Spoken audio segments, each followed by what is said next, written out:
Good evening, Rabbi. Let's continue with Pirkeh Avot in the fourth Perek. So it says over here, Rabbi Tzadok Omer, Al tifrosh min hatzibur, ve'al ve'al taseh atarat yitgadel ba. So I want to tell you some things about this. First of all, it tells you, right, Al tifrosh min hatzibur. So what does that mean? That a person has to follow what the community is doing. You know? The plan of the community has to follow that. So what does that mean? There's a lot of definitions, by the way, to this dictum of the Pirkeh Avot. But let's go through a few of them, so we understand a little bit what that means. For instance, I'll give you an example, right? Let's say the tzibur is praying a certain way, certain minhag, and you come and you do a different minhag, and, they ask you to go up to the Bishliach tzibur, and you pray with a different sidur, What? But this is not the sidur. This is not the sidur that they use over here, So that's what we're talking about. The atifrosh min tzibur. Do what the tzibur is doing. Do together with them the same thing. Whatever the way they pray, you should also pray like that. That's what it means. Atifrosh min tzibur. So it's a very important thing to know because sometimes people, what they do is they act like different than everybody else, and they look like they're strange. Looks like you're we call this, right, in Hebrew, tipi, like he's like a strange guy, behaves differently than everybody else. It's not good to be like that, just try to follow the plan, try to follow the way of the minhag, of the tzibur. That's the way to do, So if the custom here is to do like this, do like that. But there are also exceptions to this rule, also. So you have to know also what the exceptions are. For instance, if the tzibur is doing something which is against halakha, so that you should not do. There's a book, called Pirkeh Avot by Rabbi Eliezer Papo. He says over there that if the tzibur is doing something wrong, doesn't mean you have to do like them. Same thing. Just because what? Al tifrosh min tzibur. Well, you want to be. If they're chamorim, you also want to be chamor like them. That's not the way to be. You have to do everything according to halakha. So why that? Why that is? Because who's the real boss? The real boss is Hashem, and not the people. So if they're doing something which is against Hashem, right? So then ve'en chokhmah, ve'en tfunah, right? Ve'en dat neged Hashem. That's what it says in the MISHNA, right? There's no etzah against Hashem. You can't do against Hashem's word. So if they're doing something which is wrong in halakha, don't do like them. That's the Maran used to tell us, our rabbi, that. If the community has a minhag which is against the halakha, so what the rabbi, what the rabbi should do? He should battle that minhag, and nullify it. Tell people, don't do like this. It's against the halakha. You cannot do like that. So regarding things like this, we don't say al tifrosh min hatzibur. What? You want to be like what? You want to be like also avarian, like they're avarian? Like what kind of thing is that, right? Regarding things like that, we don't say. But there are certain things, which are the custom of the keilah. Like Sfardim, Ashkenazim, this and that, right? So that's something else, over there you have to follow the plan. The truth is, that there's a rule regarding this in halakha. Whatever you say quietly, you can say like your minhag, let's say you have a different sidur that you use. If you're doing quietly, do whatever your sidur says, do like that, it's fine, no problem. But if you're going up to Bishliach tzibur for everybody, then you got to do according to the minhag of the place, You cannot take a different sidur, and say, oh yeah, this is my minhag. Yeah, but it's not the minhag of Makom. It's not the minhag of the place. So that's already something else. You cannot do like that. That's wrong to be like this. Okay, whatever. Right? We got the point. So that al tifrosh min tzibur. Because what happens is like this. When you do different than everybody else, this, what this makes, right? Machloket. Then people start fighting with you. Why you do like this? Why you do like that? And then machloket, fighting with each other, insulting each other. Why you do like we don't do like this, and you don't do like that, and there's no end to it, whatever, So that's the reason why we don't want to be the Poresh min hatzibur. That's one thing. That's one explanation. Another explanation is also something else, which applies now to what we have, right? They say the Chazal, when the tzibur has metzukah, they have suffering, something. There's a milchama now going on, you know what I mean? So when there's a milchama going on, people are dying, it's just not a joke. It's not a game, People are fighting for Eretz Israel, for Medinat Israel, for what does that mean, Medinat Israel? We're not talking about the government. We're talking about the people, the people who are there, the Jews. You're fighting for your Jewish people. You're fighting for the land of Israel. So, this is something very, very important. It's a big mitzvah to fight for these things. It's a big mitzvah. The Rabbi Milubavitch used to say, that any chayal, any soldier who fights for Eretz Israel, and gets killed, he goes straight to Gan Eden. He says, no Gehinam, no nothing for him, He gets kapara for all his sins. Because, he died for defending the Jewish people and defending Eretz Israel. It's a very big mitzvah to do that, So it's right, he goes straight to Gan Eden. That's what he said, So why am I telling you this? Because it also applies to this dictum of the Pirkeh Avot. What does that mean? That, when people are suffering and dying, in the milchama, some people, I go to the shul, some shuls over here. Unfortunately, I see, they don't even say Avinu Malkeinu, they don't say any special prayers, You don't care you don't care that people are dying, there's a milchama going on, doesn't bother you? Yeah, no, I'm okay, I'm living in Rigo Park, I got my house over here, I got my Lexus, I'm okay. What does it matter, it doesn't affect me, I'm not living over there. Yeah, but Am Yisrael, we're one unit. So what you don't care about what's going on in Eretz Israel? People are suffering there and this and all that. People are dying. No, I don't care. Doesn't care. And I tell some people also, I see some people, they're not doing Avinu Malkeinu on Shabbat. And I tell them, this is a mistake what you're doing. First of all, number one, the minhag of the Sfaradim is to say Avinu Malkeinu even on Shabbat. This is the custom of the Sfaradim. The Ashkenazim, they don't say. Okay, fine. But they have their custom, we have our custom. Maran Abba Rav Ovadia, in his shul, and also all the shuls around there, in that area, right, in Yerushalayim, we all used to say Avinu Malkeinu when there was also Aseret Yemei Teshuvah, we used to say on Shabbat, we said Avinu Malkeinu.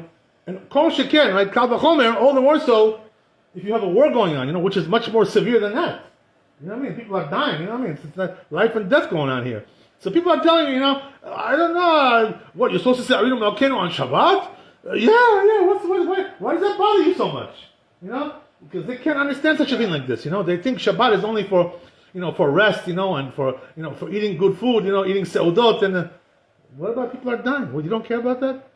So I tell them, it says in the halakha like this. Where is this? In the Hilchot Ta'anit, in Shulchan Aruch. It says over there that even if one person, one Jew is being chased, let's say by a goy, to kill him or something, we pray for him on Shabbat. We open up, the right Aron Kodesh, and we pray for him. But at Shabbat, we can't do that. Yes, you can. What are you talking about? People are, there's a pikuach nefesh. People are in danger, Why are you telling me what you can't say Avinu Malkeinu on Shabbat? What kind of thing is that? And also, the rabbi, a couple of weeks ago, he came, Yonatan, he was there. He asked me, he said, should we stop saying Avinu Malkeinu? He told me, he says, some people tell me that we should stop. I said, why would you want to stop? The war is over or what? They're finished? It's just starting right now. What, First we have Hamas, then we have Hezbollah, and then we have Iran, right? We have 3 wars to make over here, Just beginning. We're just getting warmed up over here. What are you talking about? Who's gonna stop the war right now? Nobody can stop the war. It's going on as you speak. People are dying. The soldiers are dying. You're talking about stopping. Why stop? For what? What who told you to stop? I don't know. I'm tired of it. I'm tired. I need a rest. Yeah, okay, you need rest, but people are dying. You don't care about that. So that's exactly what they're telling you, Pirkei Avot. Al tifrosh min hatzibur. So people are suffering. Don't pretend like you don't see it, you don't hear it. Hey, I'm okay. I'm over here. It doesn't bother me. Yeah. Al tifrosh min hatzibur. You know what they say, right, regarding that? That if you're poresh min hatzibur, when the tzibur has trouble, they say the chazal like this, the tzibur has trouble, and you don't get involved, you don't help. You don't help out. Okay, at least say a prayer. Okay, you're not in the army. Okay, I understand. Not everybody's fighting in the army. But at least, say a prayer for them. You can't even do that? What, your mouth is so tired you can't move it? What is it with you, What kind of thing is this, What kind of Jew are you? You don't care about nothing, just about your own, private life, That's not the way to be a Jew. Right?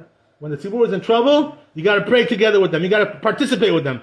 They say the chazal like this, They say that whoever doesn't participate in the tsar of the tzibur, in the trouble of the tzibur, he won't see the Yeshua either, He won't be zocheh to see the Yeshua. because he didn't participate. You don't care. It's there's a pasuk like this, by the way. And you know where this is in Sefer Shoftim, where it talks about the war. When Devorah and Neviah, right, was the leader, right, and they made the war, right, against Midian, right? Was that Midian or yeah, right, Sisera, yeah. So they made a war there. So what happened was that there was one province over there, in the Ever Hayarden, in the eastern side, the eastern bank, eastern bank, that they didn't come to fight in the war, So what they did was, once they saw that they didn't come to fight in the war, they cursed them, What happened? What? Everybody was fighting. You didn't come. What happened? Where were you? What happened to you? What? Sleeping? Oh, I'm sorry. I overslept. What do you call it? Okay, people are fighting and you hiding. What kind of thing is this? That's not the way to be a Jew. You gotta do your part in this whole thing, right? That's what we're saying. So that's what it means. Another thing, what it says over here in Pirkeh Avot, something important, which is, that a person, if you learn Torah, and you're proud of what you do, right? Okay, good, Baruch Hashem, you're learning Torah, that's very good. But don't use the Torah, they say in Pirkei Avot, for some kind of a business, don't make business out of the Torah. Don't make, the Torah like a kli, to use it as a cleaver, to cut something, or don't use it as an axe, to chop wood. So what does that mean? What are they trying to tell you? That, the Torah is not for money, it's not for business. That's not the purpose of the Torah. They say, right, the Chazal, just like you received it on Har Sinai, right, for free, also you should give it for free. Can you imagine now if I would say, yeah, I'll give you Divrei Torah, but I'm going to charge you, give me $50, that's not right to do that. Why $50? For what? But what? I should charge you I should give you some Divrei Torah? They says in the Shulchan Aruch, by the way, regarding this, it says in the Shulchan Aruch, who is allowed to charge for teaching Torah? Only somebody who doesn't have any parnasah, He doesn't have what to eat, whatever. He doesn't have a house. He can't support his family. So a person like that, he's allowed to charge. But as a person who has parnasah, he's not allowed to charge for Divrei Torah. That's the rule, So even that, right, the rabbis don't want you to charge for Divrei Torah. They don't want that. By the way, you're allowed to pay. There are some things you're allowed to pay, and it's good to pay. For instance, for Chazan, if you want to make a Chazan Kavua, right, they say in the Halakha, better to pay him. You know why? Because then he'll come every day. If there's money, then he'll come. But if there's no money, one day he'll come, one day he won't. Like me, one day I come, one day he don't come. Because when you have a salary, you got a job, you got to come, there's no choice. Otherwise they'll fire you. So that's why when it comes to certain things, better to pay him, for this. Like a Chazan, like a Baal Koreh also, same thing, Baal Koreh. If you don't pay him, who's going to come? He's going to prepare and come and read, for free. But nobody does this. Unless he's a very wealthy person, he won't do it. That's already something else. So when it comes to mitzvot, you're allowed to charge for mitzvot. But for teaching Torah, they say don't charge for that. Because you got it for free, Did somebody charge you admission when you came to Har Sinai over there? There was tickets, to buy, $100. But, nobody charged you, right? So then why you charging for them, to give them Torah? You got it for free? So give it for free.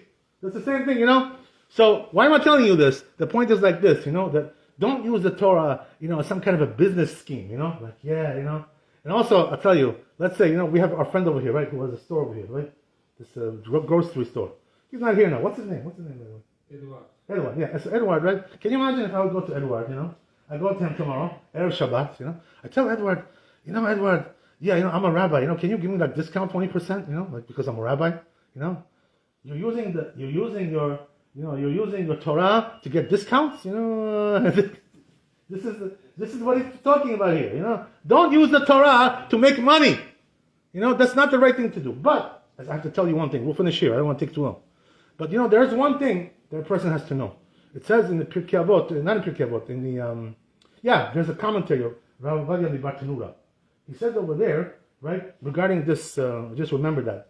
He says over there, Rabbi, but aval, right? When it comes to somebody who's hired as a rabbi, they hire you as a rabbi. So what does that mean?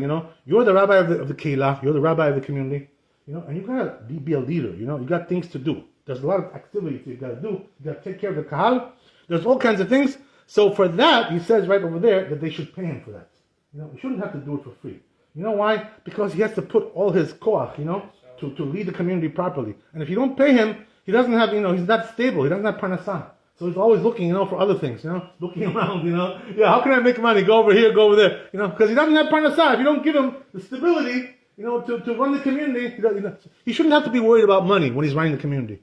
If he's a rabbi of the keilah. That's why you got to pay him for that. That's something else, So that regarding that, you should pay him, yes, because he's not doing anything else. He's the rabbi of the community. You got to take care of him, If you take care of him, he'll take care of you.